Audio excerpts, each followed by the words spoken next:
Creo que ya estamos en vivo. Por favor, me indican si se escucha.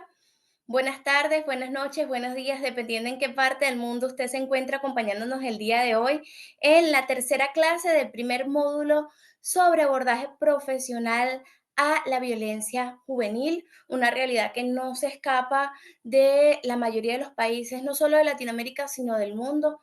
Estaba conversando hace poco con un colega y estábamos analizando cómo la violencia sigue estando muy normalizada y los actos de violencia siguen pasando por debajo de la mesa, como decimos acá en Venezuela, y se minimiza el impacto de estas acciones. Pero no nos adelantemos, vamos a iniciar la jornada. Por favor, me indican si me escuchan.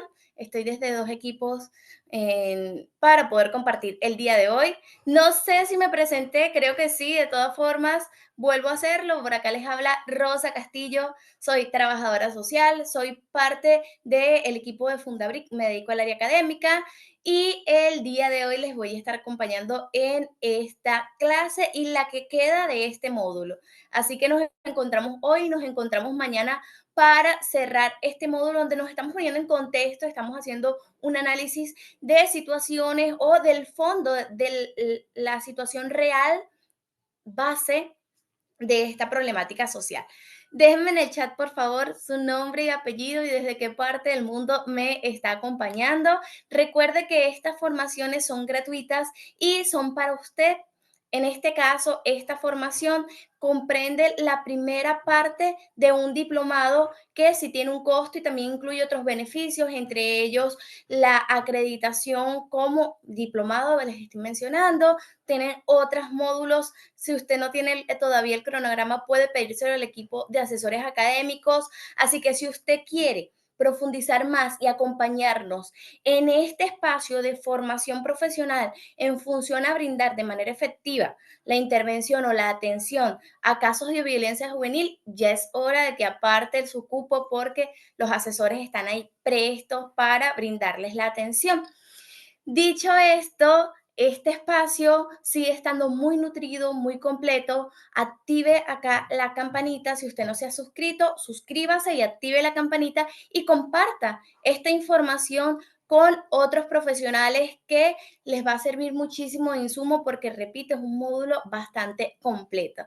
Ajá, saludos desde Colombia, por acá veo. Un abrazo gigante. Yo les estoy acompañando desde Venezuela. A ver, ¿quién más por acá? Saludos también desde Panamá.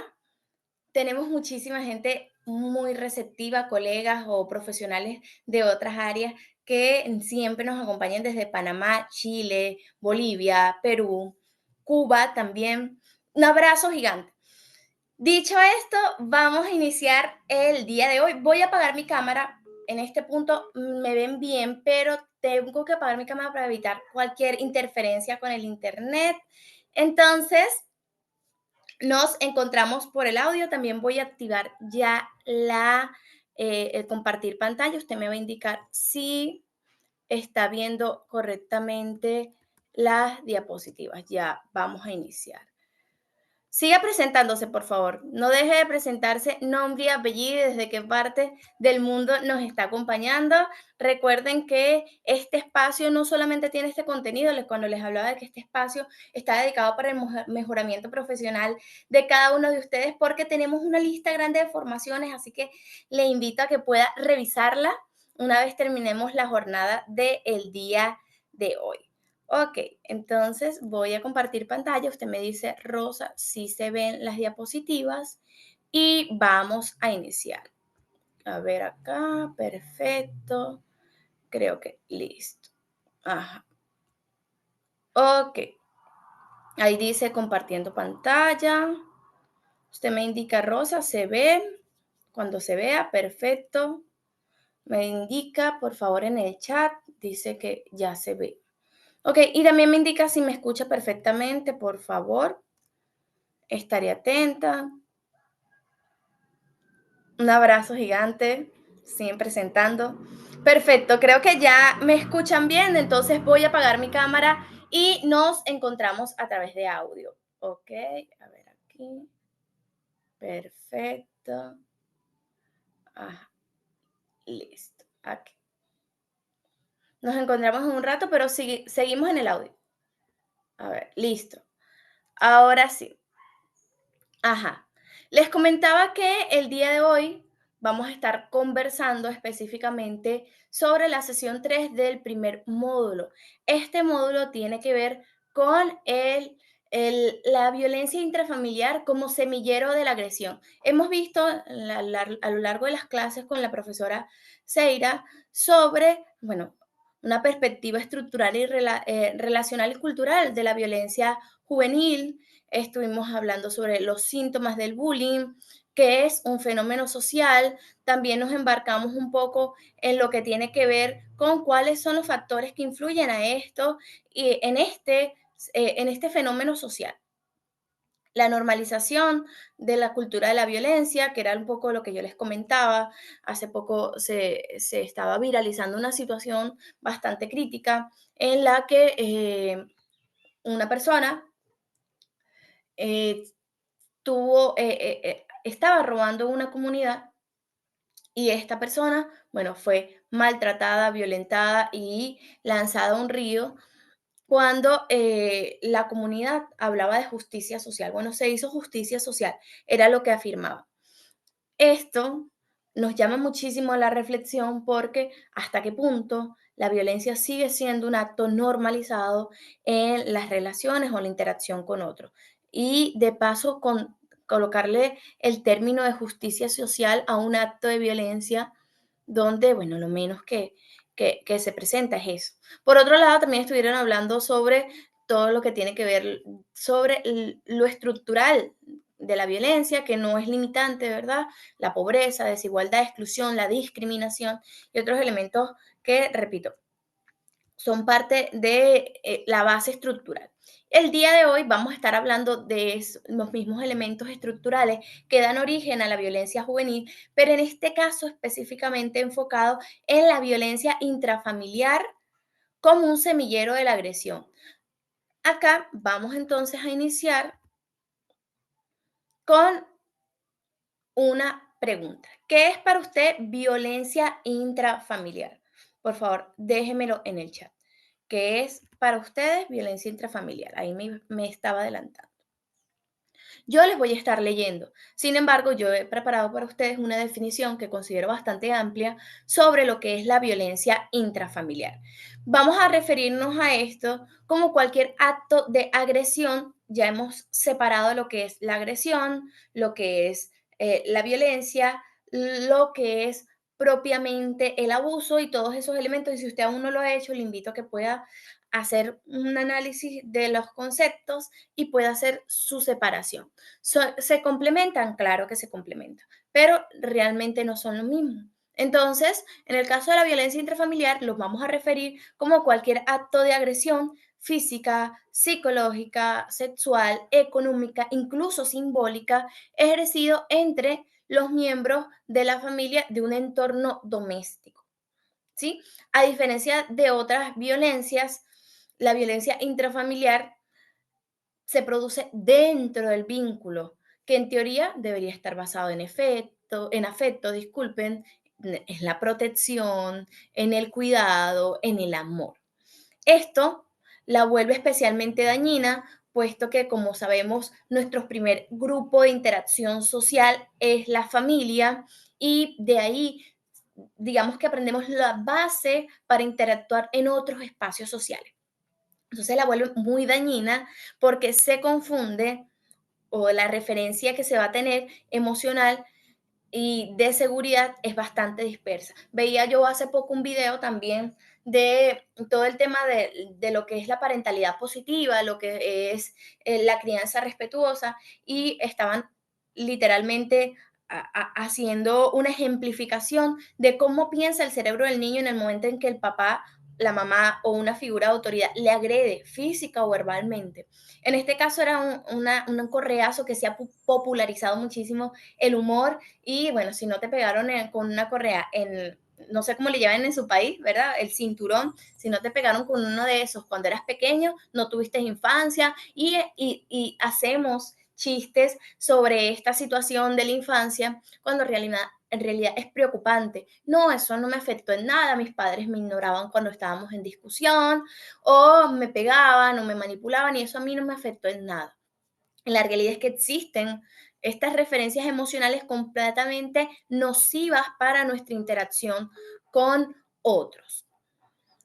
Entonces, se confunde, como les estoy mencionando, todo lo que tiene que ver con lo que son las referencias emocionales saludables, en el caso específicamente también de lo que es seguridad, si me pegues porque me quiere, no, si gritamos es porque es una forma de comunicarnos. No, yo no entro en conflicto, por eso yo no digo nada y solo aguanto. Y son, bueno, es el entorno que nos da la base para interactuar con otros espacios. Desde el punto de vista legal, en muchos países de América Latina existen leyes que, bueno, tipifican la violencia intrafamiliar como un delito para bienestar de todos en muchos países de, no solamente de la América Latina, sino de otros continentes se contempla como un delito bastante grave. Entonces, por ejemplo, aquí en la legislación chilena se define la violencia intrafamiliar como toda acción u omisión que cause daños físicos o psicológicos a alguno de los miembros del grupo familiar. El tema de la omisión también es bastante importante. Este grupo, bueno, incluye todo lo que tiene que ver no solamente con el cónyuge, sino también con exparejas, bastante completo. Y en el caso específicamente de un poco más allá del marco jurídico, es fundamental que podamos comprender desde una mirada social y sobre todo educativa que no se trata solamente de hechos aislados o externos, sino que la dinámica cotidiana normaliza estas situaciones por generaciones. O sea, no se trata de que en algún momento específico la esposa empezó a insultar al esposo o de repente le dio una cacheta, ay, no sé qué me pasó, y me dejé llevar por los impulsos. No, no se trata de eso, sino que está muy normalizada por muchas generaciones actos que son parte de lo que se entiende por violencia intrafamiliar. Entonces les voy a compartir aquí algunos tipos de violencia intrafamiliar. Repito, va a variar según la legislación, como cualquier otro acto de violencia. En este caso, existen diversas, diversas diversos países que agrupan actos de violencia o las separan en una lista un poco más detallada. Entonces, de manera general, la violencia intrafamiliar, como ya hemos hablado, no se limita solo a los golpes ni al tema de agresión verbal, sino que va mucho más allá. De hecho, los daños más profundos no provienen de la violencia física. Este es el resultado nocivo de un círculo que vamos a estar viendo más adelante. Entonces, estos resultados, digamos que tal como el vaso que va llenándose de gotitas hasta que se derrama, en el caso de la violencia intrafamiliar, viene cargado de formas sutiles e invisibles que, bueno, se normalizan en la cotidianidad. Dentro de los actos de violencia o los tipos de violencias que integran la violencia intrafamiliar, tenemos la violencia física, que es golpear, empujar, sacudir, castigar físicamente, físicamente, a veces incluso se disfraza de disciplina o corrección, que suele pasar mucho con la violencia infantil, pero sigue siendo violencia. Agarrar fuerte también es una forma de violencia física. Violencia psicológica, por otro lado, tiene que ver con humillaciones, con amenazas, con chantaje, con ridiculizar. Y aquí viene el tema de lo cómo entra sutilmente. Atendía yo hace poco un caso en el que la hija manifestaba, después de un proceso de report, manifestaba que su papá cotidianamente le minimizaba con sus calificaciones. Era una niña que le gustaba estudiar, sin embargo, 17, 18 puntos no eran nota para su papá porque regularmente la comparaba con una niñita que era de su clase y esta niña regularmente sacaba 19, 20. Entonces, era el tema de la calificación perfecta o que ella fuera inteligente iba a depender de cómo visualizaba el papá o cómo comparaba el papá su calificación en una actividad determinada en comparación con la niña. Si era menor que la niña, entonces no servía. Y esto no era así, esto no era, no sirves para nada directamente, esto era disfrazado con humor. Es que ella es brutita. Y ese tipo de acciones, ay, es broma. Que realmente, bueno, cuando estaba conversando con mi papá me decía, no, es que yo soy muy humorístico, eso en mi humor a veces es un poco negro. La realidad está a qué punto esto está disfrazado por actos violentos de manera psicológica. Entonces tenemos ridiculizar, controlar, manipular emocionalmente y también ignorar. La violencia psicológica silenciosa existe, que en mi caso, ejemplificando, recuerdo mucho a mi mamá que me comentaba que en muchas oportunidades su padre le aplicaba la ley de hielo, la famosa ley de hielo, cuando ella hacía algo imprudente y esto podía pasar desde un día hasta un mes incluso. Entonces, esto también es un tipo de violencia porque no hay una comunicación asertiva, efectiva y acá está comprometido toda la estabilidad emocional de la persona, en este caso del miembro del grupo familiar. También tenemos la violencia sexual que existe, sobre todo está muy normalizada o pasa por debajo de la mesa cuando se trata de una pareja hacia otro, hacia su pareja, porque es cualquier forma de abuso o contacto sexual no consentido dentro del ámbito familiar. Esto incluye la exposición a conductas o contenidos sexuales inadecuados, es decir, la exposición a pornografía o actos sexuales, una pareja que está teniendo relaciones sexuales dentro de un mismo espacio donde están durmiendo sus hijos. Esto es parte de la violencia sexual. Una pareja que de manera no consentida empieza a tocar y a tener relaciones sexuales con su pareja, también es parte de la violencia sexual. Tenemos la violencia económica, que tiene que ver con el control del dinero, impedir el acceso a recursos básicos, a incluso la dependencia económica. La dependencia económica, mejor dicho, es una forma de dominar o castigar a la persona si no está consentido, si la otra persona no desea hacer. Tenemos también la violencia simbólica, que es la reproducción de discursos, normas o gestos que refuerzan roles de poder, desigualdades dentro del hogar, donde esto puede incluir desde comentarios descalificadores, estereotipos y la invisibilización del otro, entre otros. Vete de la casa permanentemente. Esto es una forma de, repito, en inestabilizar emocionalmente al otro grupo del miembro del grupo familiar, al otro miembro del grupo familiar. Eres una mujer, por eso tienes que hacer esto, también es una forma de violencia simbólica. Lo importante aquí, bueno, es comprender que existen muchas formas de violencia que no solo van a depender del acto físico o de la agresión física, que es lo que se ve, y por ende es importante poder estar en permanente observación para ver y cuestionar. Esta situación afecta de esta forma y de esta forma mi ser, estaré viviendo un tipo de violencia intrafamiliar y cuál es.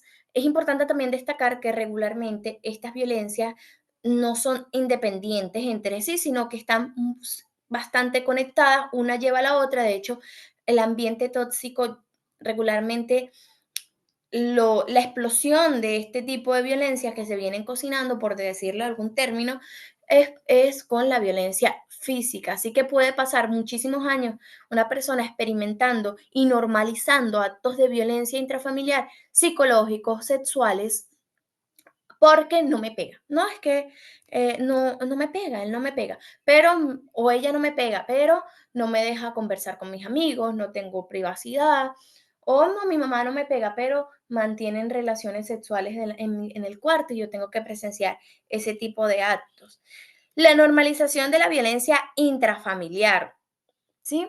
Más allá del tema de los golpes, no quiero destacar que la violencia intrafamiliar no es un accidente, no es un problema individual, sino que es la expresión de estructuras sociales más amplias, como hemos venido hablando, donde, bueno, el autoritarismo, la desigualdad de género, el, el el adultocentrismo también y la naturalización del castigo han sido históricamente tolerados, permitidos, incluso se omiten y pasan por debajo de la mesa, volviendo a un término más coloquial. Entonces, decimos que la violencia intrafamiliar es una violencia estructural normalizada. Es estructural porque se inscribe en un modelo de sociedad que produce desigualdades dentro de la familia. El poder del padre sobre la madre, en el caso del tema del patriarcado, ¿no? Que todavía existe, es una realidad que se experimenta, incluso el matriarcado también pudiera, creo que todo el extremo, todo extremo tiene un resultado nocivo, es decir, los extremos no traen resultados satisfactorios y promueven la igualdad social o, mejor dicho, la equidad social, ¿sí? Entonces, tenemos el poder que tiene la madre, el padre sobre la madre de manera regular, no es la totalidad de las situaciones, pero de manera histórica se ha visibilizado el poder del sexo masculino frente al femenino, los adultos hacia los hijos a su vez, del proveedor económico depende la familia y bueno, se normaliza durante generaciones como algo natural que el adulto grite, humille, maltrate al niño para corregirlo porque tiene que ejercer autoridad, porque el maltrato ha sido sinónimo de muchas veces de la disciplina. Todavía hay muchas personas que confunden disciplina con autoritarismo y es una realidad que se vive no solo en Latinoamérica, sino en muchos hogares. En este justo momento hay muchas personas pensando que si gritan, tienen poder. Si humillan, tienen poder. Que maltratar, ignorar o cualquier otro tipo de acciones que les comenté más adelante o anteriormente, mejor dicho, es una forma legal, necesaria para corregir al niño, niña o adolescente. Entonces, este nivel de naturalización de la violencia en las personas, tanto de quien la ejerce como quien la sufre, hace poco también tuve la interacción con un niño y dentro de nuestra interacción me comentaba de que los niños se estaban metiendo con él, estaban como jugando pelota y él era el más pequeño, tenía 6 años y los demás tenían de 9 para arriba, entonces no le querían pasar la pelota y cuando se la lograron pasar, se la pasaron muy brusco, lo lastimaron y él me estaba contando esa situación y me decía, y yo dentro de mi conversación con él le dije, sí, porque está mal pegar o no, yo bromeando, y el niño, así de manera genuina, me dice: "No, está bien que, y mi mamá me pega, y está bien, eso lo hacen". Y bueno, tratando, ¿quién saca a ese niño de esa realidad donde sus figuras de autoridad, sus figuras de amor ejercen una forma o les están enseñando que la forma de corregir por amor es a través del castigo físico, del maltrato psicológico? Es muy triste, pero es la realidad de ese niño y de muchas otras realidades, incluso fue la realidad de muchos de nosotros por mucho tiempo. En mi caso, yo hasta hace muy poco pude diferenciar que el maltrato físico no era amor, no era un signo o un síntoma de amor de mis padres o de mis familiares hacia mí, sino que era una forma normalizada de violencia dentro de mi entorno familiar, que repito, es la realidad de muchos entornos, no tiene que ver específicamente con el nivel socioeconómico. Influye, sí influye de las desigualdades sociales, pero no es limitante porque, repito, ya hemos revisado bastante anteriormente, de manera bastante amplia, lo que son los tipos de violencia intrafamiliar. Ahora bien, todos estos tipos de violencia entran dentro de lo que llaman el círculo de la violencia.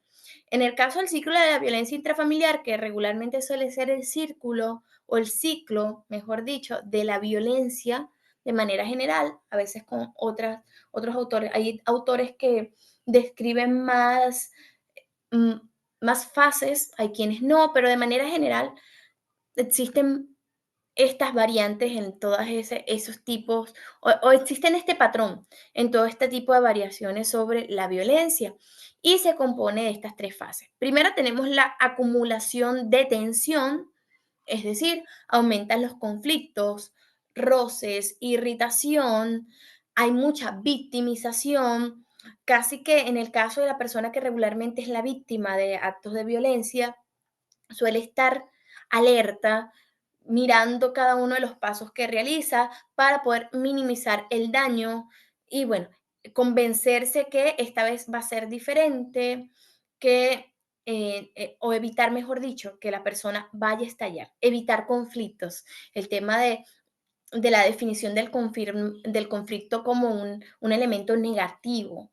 ¿Por qué? Porque está asociado a las conductas violentas, agresión, separación, en vez de fortalecimiento del vínculo. Que esto también para beneficio de muchos es algo que se viene rompiendo, estos mitos de que no voy a hacer nada para no generar conflictos y que el conflicto es algo nocivo para todos, porque repito, está muy asociado con conductas nocivas, destructivas, donde lo menos que se hace es solucionar esa situación de incomodidad que viene a decirnos algo. Entonces, aquí la persona que regularmente es la víctima está alerta, evitando cualquier tipo de situación que pueda hacer que su agresor estalle, que su agresor reaccione. Esto es muy relativo, puesto que al ser la violencia algo muy normalizado, volvemos a caer en que aunque haga lo que haga, en cualquier momento, aunque esté pendiente muchísimo de sus acciones, la persona que es víctima, en cualquier momento van a caer otra vez en lo que es la explosión o agresión, que es lo que vamos a estar conversando a continuación. ¿Por qué? Bueno, porque es una conducta, una forma de interacción muy arraigada, muy en su forma de interaccionar, de interactuar con los miembros del grupo familiar, así que en cualquier momento sale porque no hay una conciencia de cambio. Aquí un ejemplo sería, o en este caso, la violencia ejercida de un padre a un padre o una madre hacia sus hijos, la violencia intrafamiliar. En este caso, digamos que el detonante es el cumplimiento de las tareas del hogar de los niños. Entonces, los niños pueden cumplirlas de manera efectiva, pero algo va a servir de insumo para detonar una conducta que es aprendida como una forma efectiva de interacción con el otro miembro del grupo familiar. Entonces tenemos, ya lavé los platos. Ah, bueno, pero no limpiaste tu cama. Ah, no, la cama ya está limpia. Ah, pero debajo de la cama está este vaso y ya sirve para explotar el padre o la madre y poder justificar los actos de violencia que se aproximan. Tenemos la explosión violenta o agresión y esto ocurre en el episodio, bueno, en la exposición propia de algún tipo de violencia o varios en el momento, agresión física, verbal, otro tipo de los que ya mencionamos. Posteriormente viene la luna de miel o arrepentimiento, que en este paso todo ese cóctel de emociones nocivas están ya pasado, entonces hay un momento de racionalización, de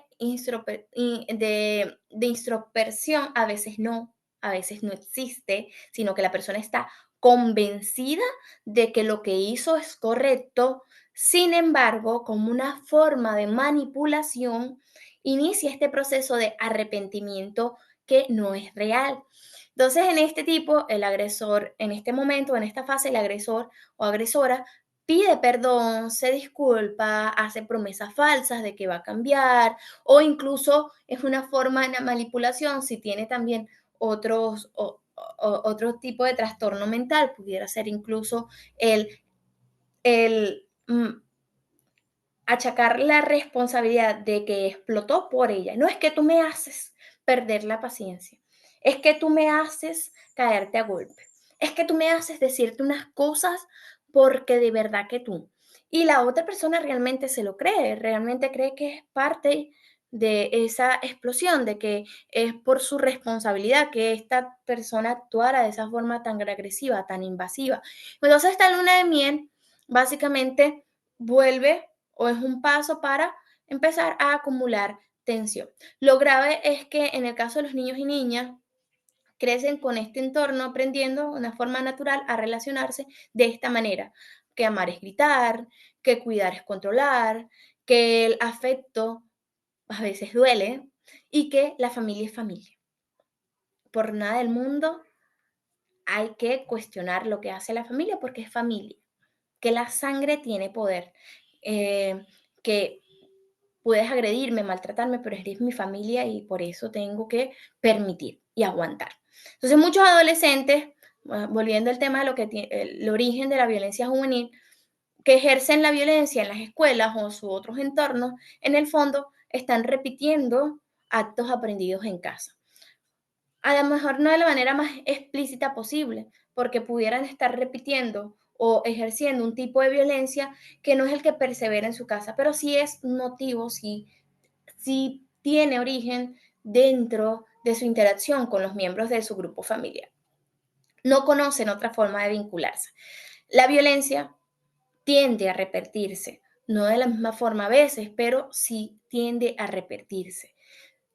No, no se nombra, pero se actúa, o sea, se puede ver en el día a día. Por eso entender la violencia intrafamiliar es una forma,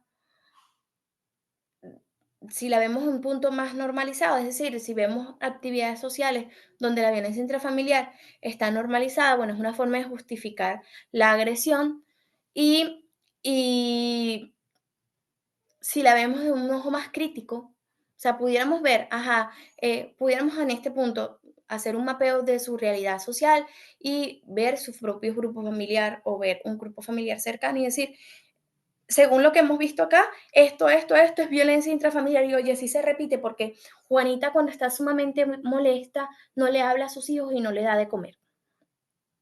Te vas a acostar sin comer. Estás castigado o castigada.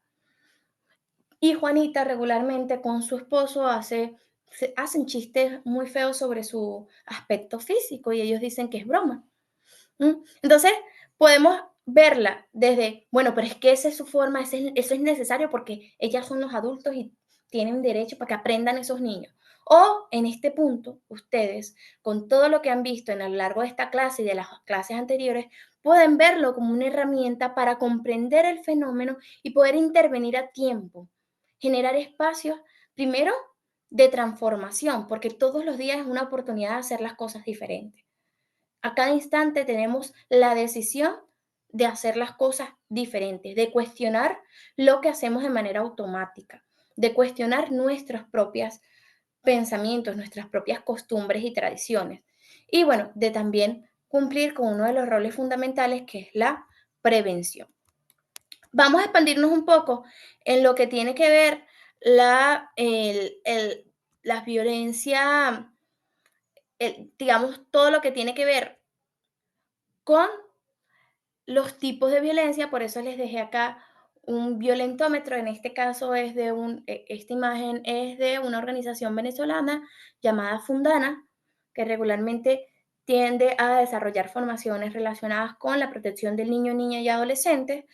Y en este punto, bueno, me pareció bastante completo este violentómetro donde podemos ver uno de los actos que regularmente están bastante normalizados, puede ser muy minimizado, que es el femicidio, pero que también nos puede ayudar a identificar de manera general, no solamente para abordar violencia de género, sino para otro tipo de violencia, cómo va aumentando. Desde bromas pesadas, chantaje, engañar, ignorar la famosa de la ley de hielo que les mencionaba, celar, si te celan es porque te quieres, sobreproteger, culpabilizar, es que tú me haces comportarme de esta forma, entre otros. Esto lo pueden conseguir en otro espacio también. ¿Cuáles son entonces los efectos emocionales de la violencia intrafamiliar en niños, niñas y adolescentes? No es porque yo sea psicóloga, yo no quiero en ningún momento intervenir, en otra área que no me compete. Sí siento que muchas organizaciones, muchas profesiones deben estar intrínsecamente enlazadas para poder brindar una atención efectiva. Sin embargo, aquí vamos a estar revisando los efectos emocionales desde una mirada analítica, desde una mirada investigativa. Dígame usted, por favor, en el chat, cuál cree que son los efectos emocionales, psicológicos de la violencia intrafamiliar en niños, niñas y adolescentes. Por favor, lo deja en el chat, yo después le leo y le comento. Aquí les dejé algunos para que ustedes los revisen conmigo. Usted va a ver si del que está mencionándome en el chat está acá o, bueno, lo agrega para leerlo. De manera general, bueno, tenemos el miedo, la culpa, el retraimiento, la hiperalerta, lo que les estaba mencionando, estar viendo en qué momento va a presentarse algo, esperando algo que va a suceder, la negación del conflicto. No, no pasa nada. Los niños tienden, porque cuando tú agredes o ejerces algún tipo de violencia en niños, niñas y adolescentes, sobre todo en niños y niñas, el adolescente tiene un poco su mente le da un poco para reflexionar sobre esto. Sin embargo, ya está condicionado por un aprendizaje adquirido en su niñez. En el caso de los niños y niñas, aprenden a dejarse de querer a ellos o a ellas, no dejar de querer al adulto. Muy pocos casos, en muy pocos casos el niño y la niña generan un sentimientos de odio, de desagrado por sus padres o representantes en esas etapas de la infancia. De manera general, el niño y niña, por necesitar una figura de protección, se deja de querer a sí mismo para querer a esta persona. Entonces, de manera general, existe esta negación del conflicto porque hay que proteger a tu agresor o agresora. Entonces, el miedo constante que experimentan los niños en ambientes violentos no solo tienden a paralizarlos, sino que afectan su desarrollo de manera integral, su desarrollo emocional, tienden a expresar sus pensamientos y sentimientos, temen a expresarlos, a que les digan algo, que temen a equivocarse porque anticipan que esto puede generar un castigo o un insulto, tienden a tener muchísima ansiedad de manera continua, episodios de ansiedad, dejan a un lado espacios como o propiamente características de su crecimiento necesarias para su desarrollo como la curiosidad, la creatividad, la imaginación. Tienen pesadillas, dificultad para dormir, eh, para relacionarse con nuevas personas. La culpa va a estar presente como una trampa emocional. Creo que la culpa es una trampa emocional para todos, ¿sí? En este caso muy dolorosa porque se responsabilizan de los actos de violencia que ejercen hacia ellos. Por otro lado, tenemos daños en la autoestima y en el desarrollo del autoconcepto. La construcción del autoconcepto va a estar gravemente afectado porque los mensajes que reciben los niños violentados son negativos y descalificatorios para su ser. Es decir, todo está mal es en él o en ella, no en lo que está pasando. No saben diferenciarlo. Entonces el proceso interno va más allá de las palabras, ¿sí? Se genera un diálogo interno bastante nocivo que va a repercutir de manera negativa en su desarrollo en la adultez. En el caso de la adolescencia, la baja autoestima puede manifestarse en varias direcciones. Algunos optan por la sumisión externa, es decir, retraerse, aceptar todo lo que le venga del exterior, buscando la aprobación constante a costa de su propia identidad. De manera general, el adolescente en temas biológicos se encuentra en una etapa de querer encajar, de poder, eh, de poder ser parte de grupos sociales. Entonces, en este caso, cuando regularmente está expuesto a violencia intrafamiliar, tiende a ser sumiso o sumisa para poder tener la aprobación de ese grupo, así tenga que perder su propia identidad, principios o valores. Entonces, desarrollan conductas autodestructivas, también puede pasar una persona, un adolescente que atente contra su vida, que empieza a ingerir sustancias, que empieza a tener algún tipo de adicción. Este grupo básicamente responde con una forma de evadir lo que está sucediendo. Y tenemos el otro extremo, que es un grupo que responde de manera agresiva, exagerada, intentando imponer el control para compensar ese sentimiento profundo de, bueno, inseguridad y de vulnerabilidad que tiene. Estos patrones no solo afectan em, de manera emocional, sino que también tenemos patrones que están muy relacionados, que se evidencian de manera social. Aquí la misma pregunta, en este caso ya un poco entrando en nuestra materia, que tiene que ver con los efectos sociales de estos efectos emocionales. Existen muchos, ¿verdad? La interacción, la visión de ciertos conceptos de una manera negativa, pero de manera general tienen dificultades para la regulación, para la desconfianza, disculpen, tienen desconfianza en el entorno adulto. Porque, bueno, va a generar esta violencia intrafamiliar, genera una herida muy profunda que limita enormemente la capacidad del niño o del adolescente para establecer relaciones seguras fuera del hogar. Cuando la figura del adulto, que es la representación de protección, causa daño, bueno, se fractura el pilar fundamental de la seguridad emocional que le va a impedir establecer vínculos de confianza con otros adultos como profesores, pudiera ser incluso terapeutas o cualquier otro profesional que le vaya a brindar asistencia. Entonces, esta desconfianza se traduce en actitudes o de mucho rechazo, ¿sí? O de mucha agresión. Muchos prefieren guardar silencio porque desconfían. Me acuerdo mucho un caso en el que me decía, es que mi mamá me dijo que no confiara en nadie. Y para quitarle esta idea a este usuario tardó muchísimo, porque realmente tenía muchísima desconfianza en todos los espacios porque sentía que lo iban a lastimar o que tenía miedo a ser traicionado o traicionada. Esto también tiene dificultades para acceder a recursos o posibilidades de romper el ciclo de violencia, porque es una forma de mantenerle ahí. En el entorno educativo, bueno, existe sensación de frustración ante las conductas comunes porque no comprenden, no comprenden porque eso que él pudiera estar haciendo en su casa es penalizado. La coherencia no está. Entonces, aquí ya empezamos a hablar un poco sobre los vínculos fracturados, lo que no se cambia se repite. ¿Por qué? Bueno, porque lo hemos venido viendo. El hogar es el primer espacio donde los niños y niñas aprenden sobre sus vínculos, cómo relacionarse con otros entornos. Se expresa afecto, también se aprenden cómo gestionar los conflictos. Entonces, quien tiene el poder y cómo lo ejerce va a establecer la forma en la que es normal afuera relacionarse con otros grupos sociales. Entonces, poder reconocer estas experiencias, poderlas cuestionar, nos van a permitir romper con modelos bastante nocivos de interacción. Veía hace poco en un liceo, una secundaria, no sé cuál es el término que utilizan en su país, por favor me lo dejan en el chat.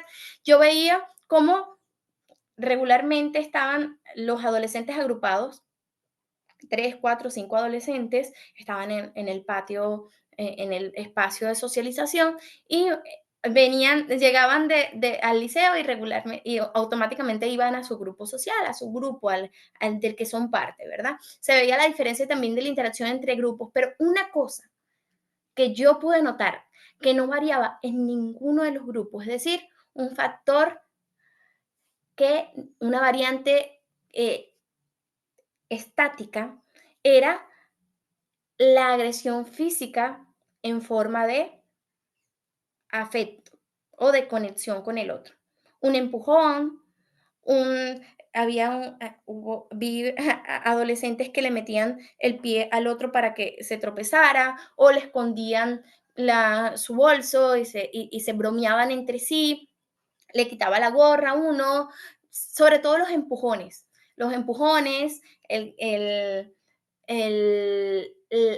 manoseo que tiene que ver con, déjenme prender la cámara para mostrarles, ok, ok, ya va, un momentito,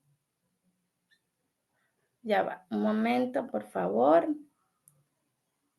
ajá.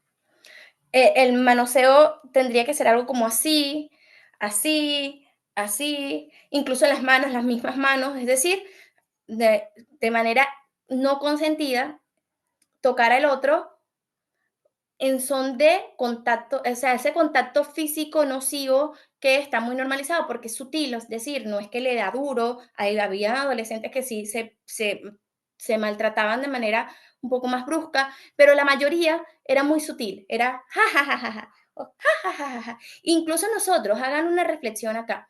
En el momento de estar en bromea, estar en un espacio de socialización con algún grupo social, sobre todo los amigos, en algún momento usted no de manera inconsciente a hacer, jajaja, que tú inventas unas cosas, chico, chica, y bueno, no sé cómo le digan en su país, para entrar en confianza, aquí decimos chica, chico, chama, chama, pero de manera general, ese contacto físico no consentido, de manera sutil, en el que tus manos tocan cualquier parte del cuerpo del otro, ya sea incluso la pierna, jajaja, y entonces tu mano roza su pierna, esto, ¿de dónde viene? Bueno, es una forma bastante cuestionable sobre cómo conectar con el otro con un contacto físico. Esto pudiera tener origen en muchos espacios con algo que viene del hogar, que o tenemos grabado en nuestro subconsciente, o en el caso de los niños, niñas y adolescentes, es una forma de expresar una conducta que regularmente se hace en su casa, con el tema también de las bromas. Entonces, vuelvo a apagar mi cámara. Esta diapositiva lo que quiere indicar es que todo lo que aprendemos en el hogar nos va a preparar para interactuar con los demás. En el caso de en un entorno donde se está atravesando por humillación, por indiferencia, por abuso, bueno, aprenden que el amor duele, que el cuidado debe ser violento, que la autoridad se impone con miedo. La violencia intrafamiliar no solo daña emocionalmente, sino que va a moldear la estructura relacional basada en control o sumisión, porque son los extremos, es decir, o me quedo callado o exploto para poder tener control. Continuemos entonces, creo que ya estoy sobre la hora. La internalización de cómo relacionarse, que era lo que les venía hablando, ¿verdad? Cuando un niño ve cotidianamente que los problemas se resuelven con gritos, con empujones, con amenazas o castigo, bueno, asume que esta es una forma natural de vincularse. Ojo, existe acá también un proceso biológico en el que el niño no tiene capacidad de autorregulación. Es decir, el niño de manera natural, con un proceso de frustración, puede tener actos agresivos, gritar, pegar, patalear, etc. Sin embargo, esto pudiera estar muy relacionado con su proceso de desarrollo, donde su corteza prefrontal o su espacio propio de autorregulación no tiene herramientas para autorregularse. Es decir, es una bomba. Por eso es que el bebé grita si tiene hambre. No va a decir, por favor, dame comida. No, el bebé va a gritar. Una forma de relacionarse con el otro y manifestar algo, ¿sí? El niño que regularmente grita, que regularmente explota, que regularmente pega, es algo que quiere decir.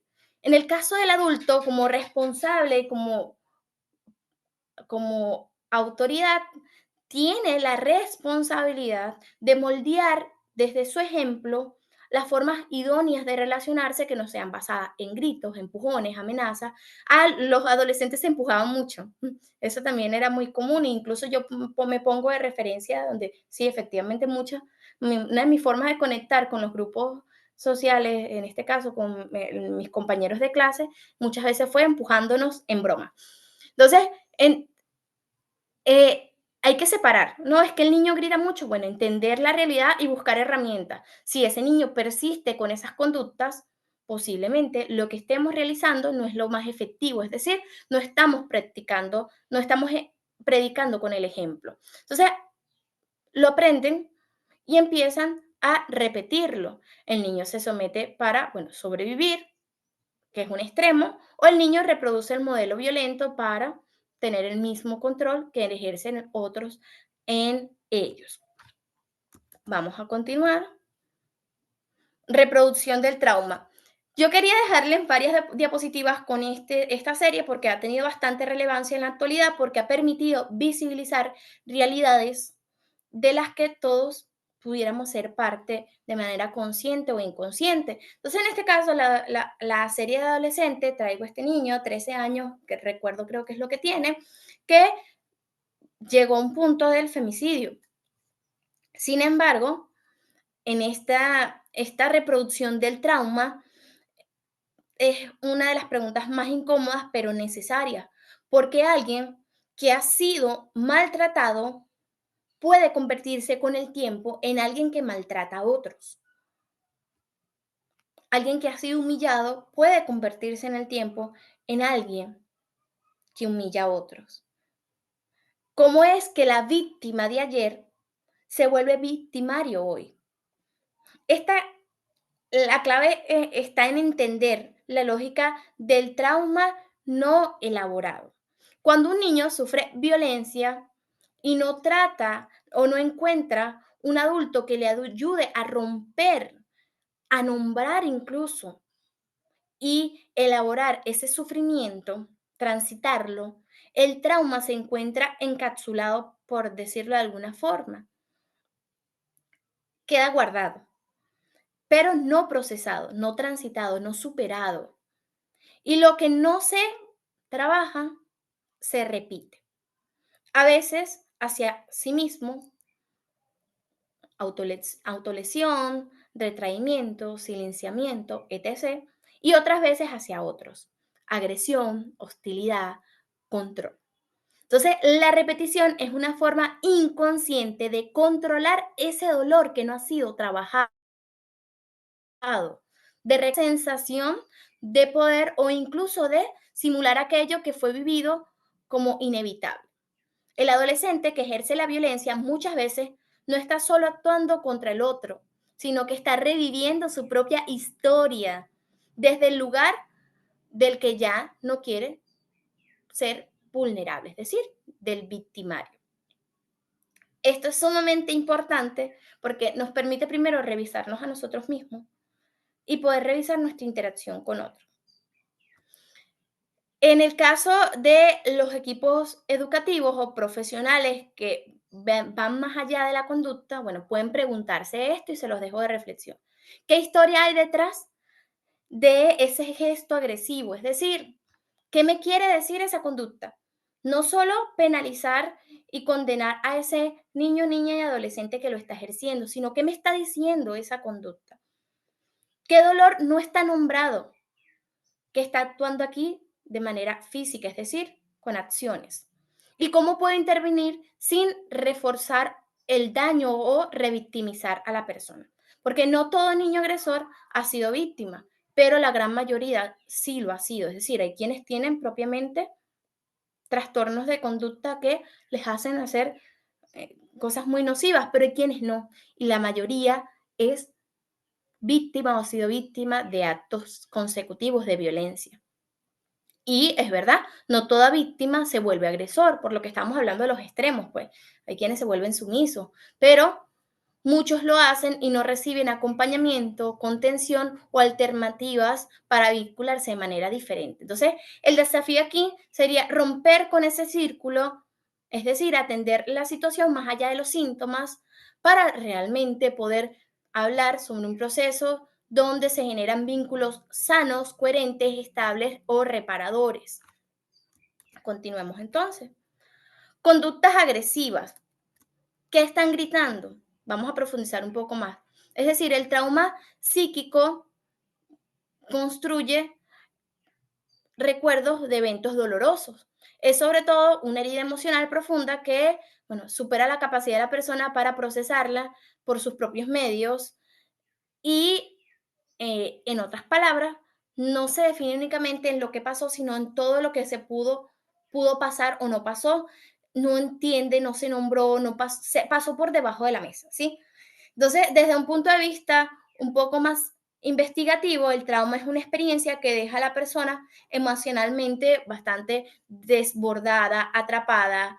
Hay quienes incluso es una forma de autodefensa lo bloquean, es decir, bloquean recuerdos de esa situación para defenderse. En la infancia, el impacto es sumamente profundo, ¿verdad? Hablamos también, o se habla mucho del tipo de apego que se construye en los primeros 3 meses de vida, imagínense, O sea, son sumamente decisivos para que la persona de manera emocional pueda saber cómo identificarse con otros, es decir, conectar con otros seres.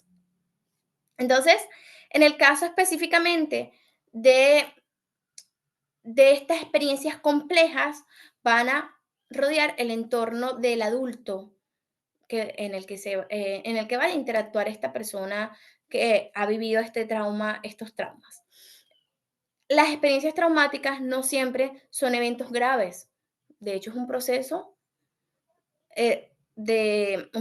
que va más allá, pero de manera general tiene mucho que ver con la repetición de actos de violencia, ya sea abandono, humillación, negligencia, que sostenidas en el tiempo, bueno, producen un daño muy fuerte en el niño que crece con estos efectos. Entonces, ¿qué está diciendo esa conducta agresiva? Es decir, ¿qué me está diciendo ese niño que grita, que golpea, que humilla, que hace bullying?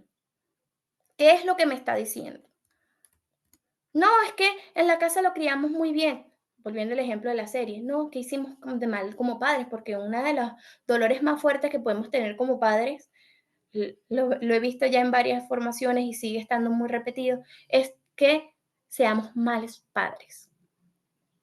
Y creo que otro de los mayores males que tenemos como padres es pensar que la paternidad o la maternidad no se estudia, sino que todos nacemos con instinto de maternidad y de paternidad. Nacemos con instinto de protección, sí, es verdad, pero no. Ser madre y ser padre es un proceso en el que es una otra carrera. Y en el caso de esta carrera, es importante también reconocer que esta carrera pasa por un proceso bastante intenso de autodescubrimiento, de romper con creencias y aprendizaje adquirido sobre nuestra propia infancia, es decir, moldearnos. Es un trabajo que vale la pena. Entonces, en el caso específicamente de, el, de ir más allá de la rabia, es algo que vamos a estar hablando un poco más adelante, pero estas conductas agresivas no van a ser aleatorias, son un síntoma, es decir, lo que les estoy diciendo, que hay detrás de la rabia, de dónde viene esa necesidad de dominar o de resistir, qué nos ha podido decir o qué dice la historia de esta persona. Entonces, también tiene procesos ya vamos a iniciar este tema, pero es que se me pasó comentarles algunas conductas propias del cuerpo, porque el cuerpo tiene memoria, es decir, el cuerpo llega un momento en el que usted no coordina ciertos procesos fisiológicos que son parte de usted y así también está el tema de relacionarse. Es decir, usted no está pendiente diariamente o en cada instante en cómo respirar. Ya esto está en su hipotálamo y es algo automático. En el caso específicamente del cuerpo frente a un trauma, también aprendió a sobrevivir de una forma y esto no es consciente. No hay conciencia de estos síntomas. ¿Cuáles son? Bueno, tensión muscular permanente, dificultades del sueño, de alimentación, hipersensibilidad a estímulos, a gritos, a movimientos bruscos, contacto físico.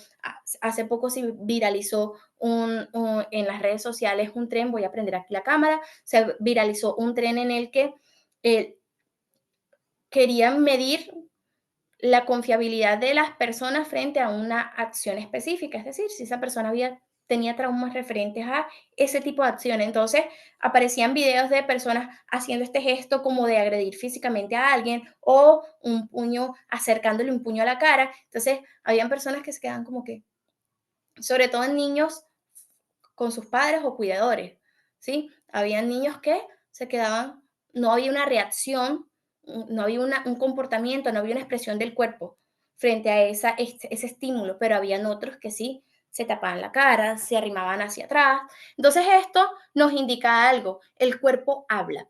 Dentro de las cosas que se pueden evidenciar, que están muy evidentes, son la hipersensibilidad a estímulos, gritos, acciones con las manos, contacto físico, ¿sí? Un agresor que nunca me abrazaba, de repente me va a abrazar. no me gustan los abrazos, ¿qué hay detrás de ese no me gustan los abrazos? Explosiones emocionales porque la persona no sabe regularse, no conoce la autorregulación, porque no la aprendió. Y en la escuela es importante saberlo, aquí ya sí entramos en el entorno de la escuela, porque es el segundo espacio donde regularmente tenemos interacción con otras personas que no son los miembros del grupo familiar. Entonces, en la escuela sí se puede reactivar esta memoria traumática del cuerpo y se puede practicar de manera rígida o en espacios autoritarios. ¿Sí? Entonces, ¿qué está detrás de una mala conducta? Bueno, está el pedir ayuda. Uno de los errores más comunes, sobre todo en el abordaje escolar de la agresividad, es interpretar que toda, todo, toda conducta se puede corregir de la noche a la mañana sin atender realmente los síntomas, ¿sí? Y que una expresión emocional no, mientras no afecte el rendimiento académico de la persona, no se puede pasar, porque es una rabia. O es rebeldía, o en el caso de los adolescentes, no, es que los adolescentes son así, ¿sí? Entonces, esto es un desafío bastante interesante, porque lo que llaman mala conducta es simplemente una forma distorsionada de pedir ayuda, de pedir atención, de gritar lo que no puede ponerle palabras. Sobre todo los adolescentes que tienden a golpear, que tienden a gritar, a enfrentarse, a romper cosas, a quedarse callados, a cuestionar la autoridad de sus profesores, regularmente están diciendo, mírenme, escúchenme, no sé cómo calmarme, no sé cómo atender esto que siento porque las emociones no reguladas, no transitadas, se quedan en el cuerpo. Entonces, comprender la agresividad como una posible expresión de un trauma no minimiza su impacto, pero sí humaniza al sujeto y nos obliga a poder replantear nuestras estrategias, es decir, cómo construimos espacios donde estas heridas puedan expresarse de manera sana, puedan empezar a sanar, a escuchar realmente al niño, niña y adolescente. La escuela frente a la violencia intrafamiliar muchas veces eh, minimiza estas acciones y silencia estas situaciones, o mejor dicho, llegan incluso momentos en los que este lenguaje emocional que no tiene palabras se generen vivencias y la escuela connota como conductas inadecuadas y ahí se queda, ¿sí? Entonces, en la escuela, que juega un rol crucial para poder observar estos signos de manera indirecta, estos signos de sufrimiento, algunos indicadores de alerta, no sé si lo tengo acá en una diapositiva, déjenme ver, sí, aquí está, perfecto. Algunos indicadores de alerta pudieran ser, para poder asociar la violencia intrafamiliar o poder visibilizarla en los entornos escolares, cambios bruscos de comportamiento, es decir, pasar de la introversión a la agresividad o viceversa, retraimiento, falta de expresión emocional o evitación del contacto visual, hiperresponsabilidad o necesidad excesiva de control, agresividad ante límites o frustraciones mínimas, marcas físicas sin explicaciones claras o por causas inconsistentes, fatiga permanente, bajo rendimiento, falta de concentración, descuidos, expresiones como mi papá se enoja mucho, que lo decía el adolescente, sí, mi papá a veces se enoja mucho y el otro día lanzó esto, pero él nunca me ha pegado. Pueden decir, contar una historia, ¿sí? Estos signos no son pruebas directas, pero nos dan una pista para poder activar la observación más allá del entorno escolar. En el caso específicamente de cuándo y cómo intervenir, vamos a estar conociendo a lo largo de este diplomado. Recuerden que este es el primer módulo, queremos es comprender, ¿sí? Pero de manera general, en otros módulos vamos a poder tener herramientas más tangibles de cómo atender actos de violencia juvenil para poder disminuir el bullying en nuestros entornos, ¿sí? Entonces, dentro de específicamente de cuáles son las funciones y cuáles no de la escuela, si hay sospechas fundamentadas de violencia intrafamiliar, no basta solo con acompañar emocionalmente a la persona, sino que hay obligaciones éticas, incluso legales, de actuar. En el caso de Venezuela, si usted no denuncia actos de violencia que pueda identificar, usted pase a ser negligente y también a pagar por omisión. Entonces, ¿cuándo intervenir? Cuando hay indicadores persistentes que sugieren maltrato físico, psicológico o negligencia. Cuando un niño verbaliza situaciones de violencia directas o amenaza. Cuando se observan riesgos graves para la integridad de unos o del niño o de su entorno. ¿Cómo puede intervenir? Repito, esto es un diplomado, usted tiene oportunidad de inscribirse y participar en los próximos módulos. Aquí le estoy dejando un resumen. ¿Cómo intervenir? Bueno, tiene que documentar las observaciones de forma clara, objetiva y confidencial. También deberían existir protocolos institucionales para atender actos de violencia y en este caso deberían activarse de manera inmediata. No actuar en solitario. Siempre tiene que estar en coordinación con otros profesionales y sobre todo con los responsables de la institución. Acompañar al niño o adolescente con contención emocional, los primeros auxilios psicológicos que todos deberíamos brindarlos para poder hacer de manera efectiva este acompañamiento. Y bueno, la intervención debe ser responsable, profesional, sin omitir ni generar excesos de información, porque pues, estas situaciones suelen tocarnos, ¿sí? Entornos que nutren.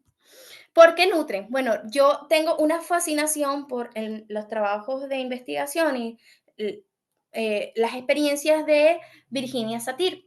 Ella fue una terapeuta familiar, trabajadora social, y dentro de los libros que ella tiene, uno es el núcleo familiar. Núcleos familiares. Dentro de estos núcleos familiares, ella presenta cuáles son los males que ella más ve para la interacción entre los miembros del grupo familiar y ella divide las familias en dos tipos. Las familias nutridoras, que son aquellas que generan espacios de construcción, generan apoyo, cumplen con todo los roles parentales positivos y que construyen, que nutren a las personas, ¿sí? Y tenemos las familias problemáticas, que son aquellas en las que no hay espacios para el crecimiento de los miembros del grupo familiar. Entonces, por eso quiero dejar una reflexión sobre entornos que nutren. ¿Por qué es importante esto? Bueno, porque más allá de la detención o en la escuela, tenemos que ofrecer espacios en los que las personas o los niños, niñas, adolescentes puedan tener una reflexión y comparación de lo ideal. Les mencionaba que es el segundo espacio donde tenemos interacción con otras personas que no sean familia. El poder generar una comparación, el poder invitar al niño a cuestionarse, a que el amor, la empatía es un fundamental, es algo que se trabaja. Y vuelvo otra vez a la serie.